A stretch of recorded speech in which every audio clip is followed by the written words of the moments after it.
Hello student. आज energy conservation का chapter number 4 देख देंगे। इसका लेक्चर नंबर 1।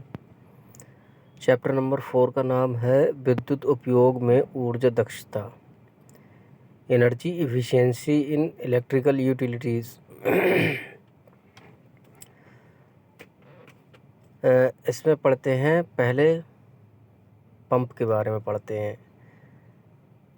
ठीक है, देखते हैं पंप किसके द्वारा चलाया जाता है। इलेक्ट्रिसिटी के द्वारा चलाया जाता है। तो पंप कितना एफिशिएंट है, किस तरीके से वर्क कर रहा है, कितने इनपुट के बाद कितना आउटपुट दे रहा है, इस तरीके से देखेंगे सब। पहले पंप के बारे में पढ़ते हैं। पंप क्या है, किस तरीके से वर्क करता है, इसका वर्किंग प्रिंसिपल क्या है। ठीक है, पहले पढ़ते हैं पंप के बारे में। पंप वह युक्ति है जो किसी तरल की दाब ऊर्जा बढ़ाने के लिए प्रयोग की जाती है, यानी प्रेशर बढ़ाने के लिए, प्रेशर एनर्जी बढ़ाता है। पंप साधारणतया किसी द्रव को निम्न तल से उच्च तल तक उठाने का काम करता है। यानी हमारे घरों में जो पंप लगा हुआ होता है तो उसका इस्तेमाल क्या होता है, ऊपर जो टैंक रखा हुआ होता है वहाँ तक पानी पहुँचाने के लिए काम आता है। तो क्या होता है, निम्न तल से उच्च तल की ओर पहुँचाता है। अतः पंप द्रव पर कुछ कार्य करते हैं। कार्य करने के लिए पंप को किसी बाह्य स्रोत से ऊर्जा दी जाती है, अर्थात पंप को विद्युत मोटर या किसी पृथक चालक द्वारा चलाया जाना आवश्यक है। पंप टरबाइन का अपोजिट है, क्योंकि टरबाइन द्रव की ऊर्जा का प्रयोग करके यांत्रिक ऊर्जा देती है, जबकि पंप यांत्रिक ऊर्जा प्रयोग करके इसकी दाब ऊर्जा बढ़ाते हैं। देखिए टरबाइन में क्या होता है, टरबाइन में जब कोई लिक्विड होता है उसको टरबाइन पे जब इंजेक्ट कराया जाता है, जब उससे टरबाइन के ब्लेड पे प्रेशर डाला जाता है तो टरबाइन रोटेट करता है। यानी वहाँ पर द्रव की ऊर्जा को क्या करते हैं, हम मैकेनिकल एनर्जी में कन्वर्ट करते हैं। यहाँ पंप में उल्टा है, यहाँ मैकेनिकल एनर्जी का इस्तेमाल करके हम क्या करते हैं, पंप के लिए चलाते हैं। अब mechanical energy in the form of a विद्युत मोटर। ठीक है, विद्युत मोटर इलेक्ट्रिसिटी के द्वारा उसे चला तो दिया हमने, चलाने के बाद क्या है, उसे वो शाफ्ट को रोटेट करेगा, है ना। यही है, शाफ्ट रोटेट हो जाएगा तो वो मैकेनिकल पावर हो जाएगी। अब देखते हैं वर्किंग ऑफ पंप। पंप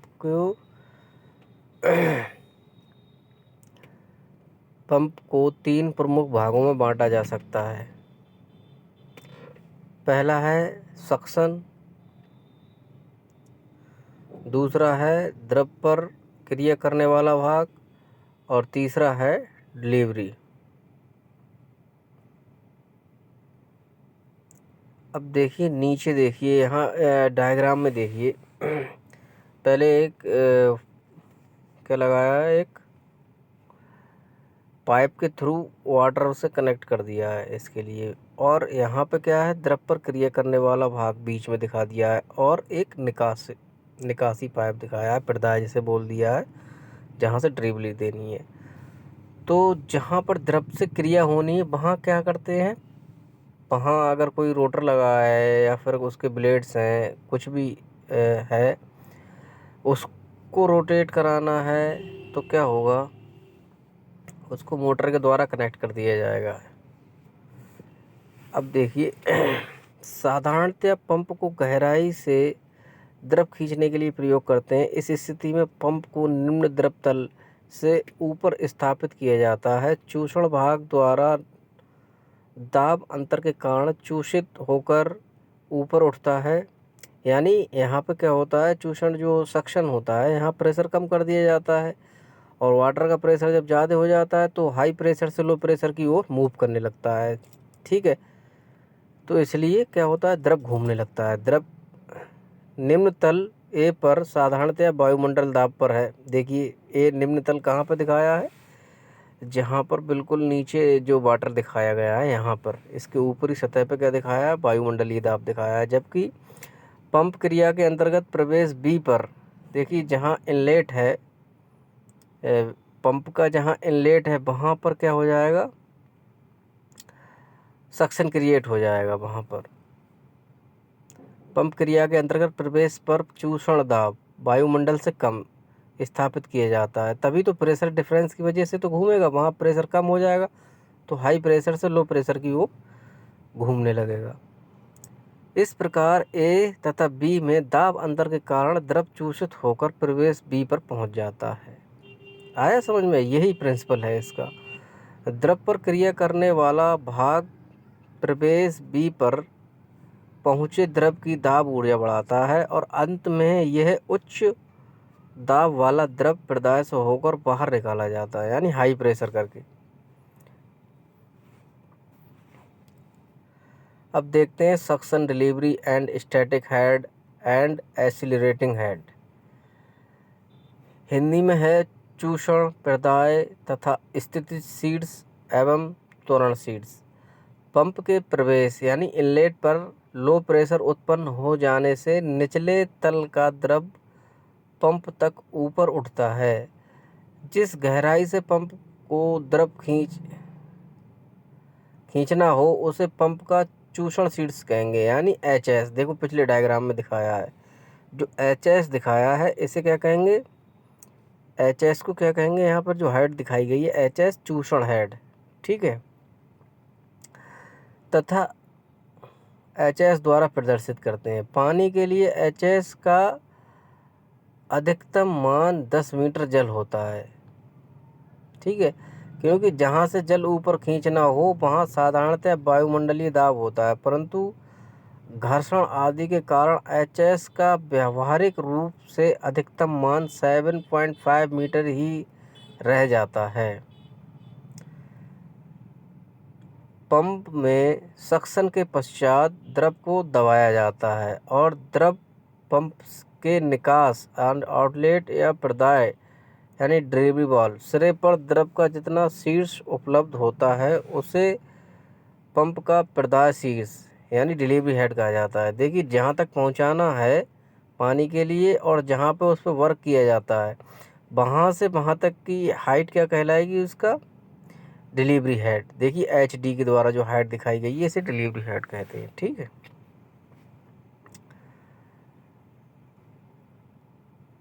तथा एचडी से प्रदर्शित किया जाता है। इस तरह पंप द्वारा द्रव को एचडी ऊंचाई तक ऊपर चढ़ाया जा सकता है। H S plus H D pump की स्थितिज ऊर्जा दिखाता है, यानी टोटल जो होगा उसका क्या कहलाएगा, स्टैटिक शीर्ष कहलाएगा। दोनों को जोड़ दिया जाएगा, यानी चूषण शीर्ष और प्रदाय शीर्ष दोनों को। देखते हैं सिलेंडर में पिस्टन की गति पश्चाग्र होती है, जिस कारण गति के समय पिस्टन का कुछ त्वरण भी अवश्य होता है। फिर क्योंकि पिस्टन के साथ साथ द्रव भी गतिमान होता है अतः द्रव में भी पिस्टन के अनुसार त्वरण होता है। द्रव के यह त्वरण बनाने में ऊर्जा का अतिरिक्त खर्चा होता है जिससे त्वरण शीर्ष में व्यक्त किया जाता है। देखिए यहाँ क्या दिखाया है, एक्सेलरेशन हेड के लिए क्या दिखाया है इन्होंने कि जब आपका पिस्टन मूव करेगा या ब्लेड मूव करेगा तो ब्लेड के साथ साथ जो ब्लेड के किनारे का बॉर्डर या पिस्टन के किनारे का जो बॉर्डर होगा वो मूवमेंट में आ जाएगा। जैसे ही पिस्टन का स्पीड बढ़ेगा यानी उसमें एक्सेलरेशन उत्पन्न हो जाएगा पिस्टन में, तब क्या होगा, जो सटा हुआ वाटर है या द्रव है उसमें भी एक्सेलरेशन आ जाएगा। उस एक्सेलरेशन की वजह से क्या हो जाएगा, हमारी अतिरिक्त ऊर्जा खर्च होगी। उसके लिए यहाँ क्या दिखाया गया है, acceleration head. Uses of pump, पंपों के उपयोग। इन पंपों की उपयोगिता के अनेक क्षेत्र हैं जैसे शक्ति इंजीनियरिंग कार्य, खेती कार्य, परिवहन कार्य, औद्योगिक कार्य एवं घरेलू कार्य।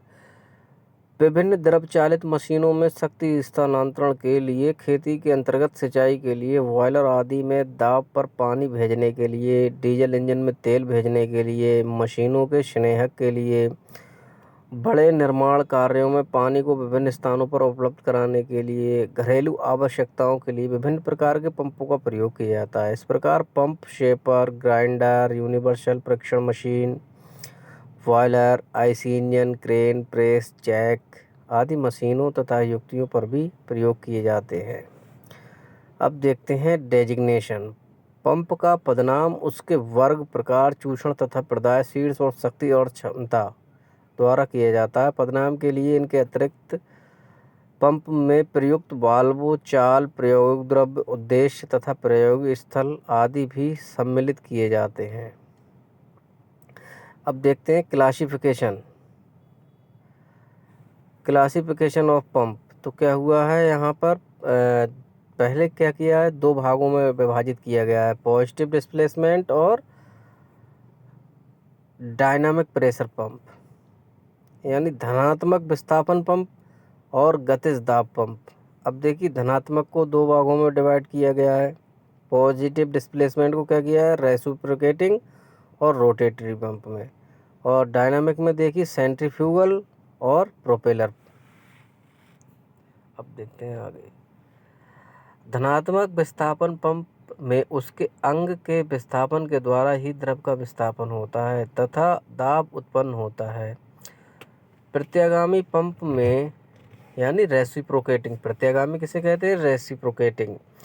धनात्मक डिस्प्लेसमेंट उसके पिस्टन या मज्जक या प्लंजर, जब पिस्टन की लंबाई उसके स्ट्रोक से अधिक होती है तो वह प्लंजर कहलाता है, के आगे पीछे या ऊपर नीचे चलने से होता है। जबकि घूर्णन पंप में ये विस्थापन उसकी घूर्णन गति द्वारा प्राप्त किया जाता है। गतिज दाब पंप द्वारा द्रव का दाब उसकी गति द्वारा प्राप्त किया जाता है। अपकेंद्री पंप में द्रव को उठाने का स्तंभ अपकेंद्री बल, यानी सेंट्रीफ्यूगल फोर्स, तथा नोदक यानी प्रोपेलर पंप में उसके नोदक के फलकों द्वारा प्राप्त होता है। ठीक है, अब देखते हैं रेसिप्रोकेटिंग पंप का प्रिंसिपल क्या है। प्रत्यागामी पंप में मुख्यतः एक सिलेंडर होता है। देखिए यहाँ एक सिलेंडर दिखाया गया है।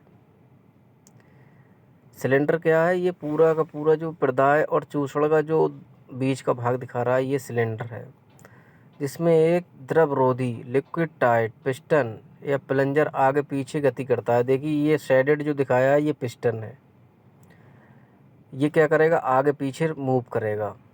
अब इसमें क्या अरेंजमेंट किया है, पहले ये पिस्टन कनेक्टिंग रॉड के द्वारा, पिस्टन दंड के द्वारा, जिसे जो पिस्टन दंड बोला गया, इसके द्वारा जोड़ा गया है। फिर क्रैंक के द्वारा इसे जोड़ा गया है। तो क्या एक सिस्टम बनाया है पूरा, ये कैसे रोटेट करेगा। जब ये क्रैंक जो है, देखिए क्रैंक कहाँ लिखा है और कनेक्टिंग रॉड कहाँ लिखा है।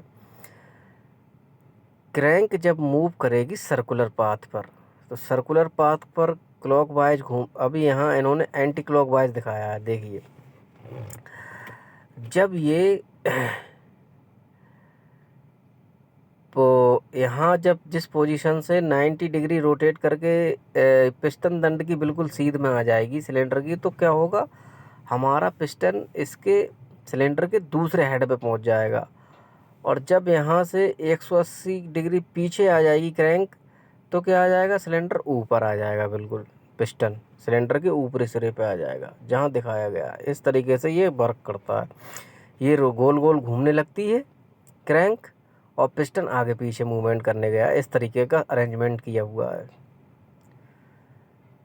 तो देखते हैं, पिस्टन को आगे पीछे गति कराने के लिए इसको आवश्यकता अनुसार पिस्टन दंड, संयोजक दंड तथा क्रैंक द्वारा किसी प्राइम मूवर या द्वितीयक चालक से संबंधित कर दिया जाता है। प्रत्यागामी पंप साधारणतः कम गति पर कार्य करते हैं, इसलिए इन्हें प्रायः विद्युत मोटर से बेल्ट आदि की सहायता से कपल्ड किया जाता है। सिलेंडर में एक सक्शन पाइप और दूसरा डिलीवरी पाइप लगा होता है। अब देखिए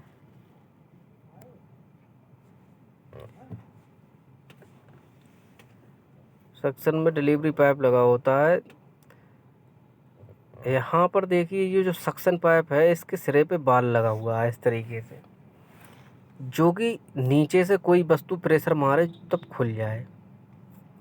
इसी तरीके से पिड़दाय के सिरे पर क्या हुआ है, पिड़दाय के सिरे पे भी एक बाल लगा हुआ है जो नीचे से पिड़दाय की तरफ से सिलेंडर से प्रेशर मारे तो खुल जाए। इस तरीके से क्या होगा, जब तुम्हारा ये सक्शन स्ट्रोक होगा, जब पिस्टन तुम्हारा सिलेंडर के सिरे से अपने ऊंचाई की तरफ घूमना शुरू करेगा। ठीक है, यहाँ पे हम लेफ़्ट और राइट साइड कर लेते हैं। ठीक है, यहाँ पे अभी पिस्टन हमारा कहाँ पे है, राइट साइड में है। ठीक है, जब पिस्टन हमारा राइट साइड से लेफ़्ट साइड से घूमना शुरू करेगा तो क्या होगा, ये कंप्रेस करेगा लिक्विड को। ठीक है, ये क्या करेगा, जब इसमें कोई लिक्विड है इसे कंप्रेस करेगा। कंप्रेस करने पे उसका क्या होगा, प्रेशर बढ़ेगा। जब प्रेशर बढ़ेगा तो क्या होगा, जो पिड़दाय है, डिलीवरी बाल है, इसका बाल खुल जाएगा। जब बाल खुल जाएगा तो डिलीवरी बाल खुलने के बाद क्या हो जाएगा, डिलीवरी पाइप में वाटर चला जाएगा जहाँ से उसकी डिलीवरी कर दी जाएगी। ठीक है, उस समय पिस्टन हमारा कहाँ होगा, लेफ़्ट साइड पहुँच जाएगा टोटल, तो बिल्कुल करीब, मतलब बिल्कुल ही लेफ़्ट में पहुँच जाएगा। अब जब हमारा पिस्टन लेफ़्ट साइड से राइट साइड में घूमना स्टार्ट करेगा तब क्या होगा, ये तुम्हारा जो सक्शन वाल्व है ये ओपन हो जाएगा क्योंकि यहाँ का प्रेशर कम होने लगेगा। अब जहाँ से हमें वाटर आना है वहाँ का प्रेशर ज़्यादा हो जाएगा, तो इससे क्या होगा, तुम्हारा वाटर इसमें मूव करने लगेगा। तो सक्शन के टाइम पे क्या हो जाएगा, वाटर तुम्हारा सिलेंडर में पहुँच जाएगा। इसी तरीके से जब हमारा फिर से राइट साइड से लेफ़्ट साइड में घूमना स्टार्ट करेगा पिस्टन, तो फिर तुम्हारा डिलीवरी वाल्व खुल जाएगा और डिलीवरी पाइप में वाटर चला जाएगा। इस तरीके से ये वर्क करता है, ये इसका पूरा प्रिंसिपल है। अच्छा देखिए, ये इसमें दो हेड दे रखी हैं, HS और HD। ये क्या हो गई, सक्शन हेड और दो डिलीवरी हेड हो जाएगा। पिस्टन के एक ओर जाने से सिलेंडर में निर्बाध दाब यानी वैक्यूम प्रेशर उत्पन्न हो जाता है जिससे सक्शन वाल्व खुल जाता है। ये पूरा वही लिखा हुआ है जो मैं तुम्हें समझा चुका हूँ। अब इसका कंस्ट्रक्शन देखते हैं। सिलेंडर ये सामान्यतः ढलवा लोहे का बना होता है। यह आवश्यकता अनुसार उपयुक्त प्रकार के आधार से जुड़ा रहता है। सिलेंडर के अंदर पिस्टन या मज्जक अच्छी तरह द्रवरोधी बनाकर फिट किया जाता है। सिलेंडर में ही पिस्टन आगे पीछे गति करता है। सामान्यतः सिलेंडर पर ही प्रवेश तथा निकास यानी इनलेट और डिस्चार्ज वाल्व लगे होते हैं।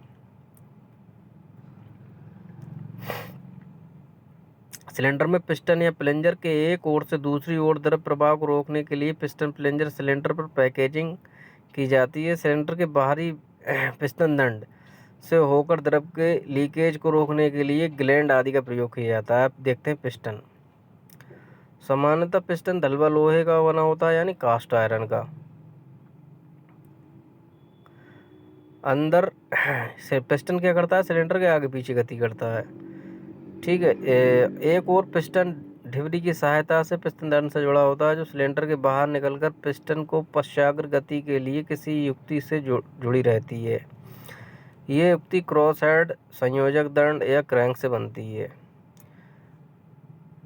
सीधे यानी डायरेक्टली कपल्ड पंपों में पिस्टन दंड सीधे ही भाप इंजन या पिस्टन दंड से जुड़ी रहती है। अब देखते हैं वाल्व। लगभग सभी प्रकार के प्रत्यावर्ती पंपों को डिस्क वाल्व बहु प्रचलित हैं। ये वाल्व रबड़ की एक चकती है जिसके केंद्र पर एक छेद होता है। छेद की सहायता से ही बोल्ट द्वारा निर्देशित होकर अपनी सीट से उठता है और स्प्रिंग दाब द्वारा वापस अपनी सीट पर आ जाता है। देखते हैं प्रत्यागामी पंप को चालू करना है। यार रेसिप्रोकेटिंग पंप चालू कैसे किए जाते हैं। प्रत्यागामी पंप को चालू करने के लिए सर्वप्रथम उसे लुब्रिकेशन प्रबंध का भलीभांति निरीक्षण करना चाहिए तथा यथा स्थानों पर तेल एवं ग्रीस भरना चाहिए। इसके पश्चात सक्शन पाइप एंड सिलेंडर में स्थित हवा को निकालना चाहिए। हवा को सिलेंडर एवं चूषण पाइप में पानी भरकर निकाल देते हैं। यह क्रिया प्राइमिंग कहलाती है। ठीक है, प्राइमिंग क्या होती है। प्राइमिंग जब तुम्हारे पिस्टन के जो सक्शन पाइप होता है उसमें क्या होता है, तुम्हारा हवा भर जाती है। उस हवा को निकालने के लिए क्या करते हैं, पानी डाल देते हैं। पानी डालने से क्या हो जाएगा, तुम्हारा पूरा का पूरा सक्शन हेड बढ़ जाएगा, वहाँ का प्रेशर वायुमंडलीय प्रेशर ही रहेगा। इससे तुम्हारा आसानी से प्रेशर डिफरेंस क्रिएट हो जाएगा। अगर वहाँ एयर रहेगी तो कुछ दिक्कत हो जाएगी। ठीक है, पहले लेक्चर 1 कंप्लीट करते हैं, इससे अगले वाले लेक्चर में आगे का देखेंगे।